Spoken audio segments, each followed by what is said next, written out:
An inquiry has found that more than 1,000 children have been groomed in Telford, with obvious exploitation ignored by authorities.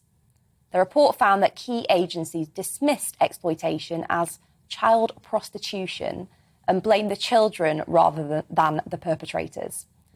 They also concluded that exploitation was not investigated because of nervousness about race.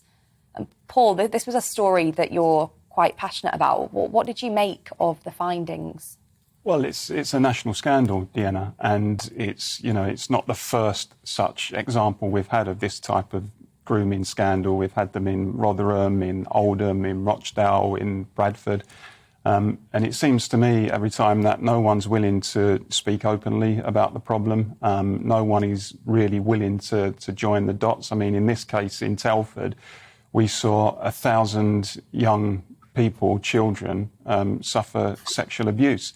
Now, the media and our public institutions made so much a couple of years ago during the so-called Me Too scandal, where, if an MP dared put their hand on somebody's knee, that was seen, by the way, I'm not suggesting it's right for MPs to do that, but nonetheless, that kind of thing was seen itself as a national scandal, and reputations were destroyed. There was a huge public outcry. It was, saturation coverage in the media.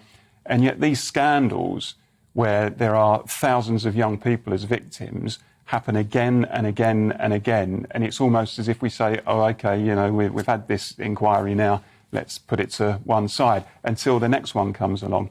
And it just seems to me that if you're going to live in a multicultural society and you want to talk about the benefits of multiculturalism, you also need to have an honest debate and say what some of the downsides are. And the truth is, there are and have been over the years a number of men, mainly from the Muslim British Pakistani community, who have engaged in this sort of behaviour. And we need to ask serious questions. We need to have a proper post-mortem. We need probably a public inquiry into this issue.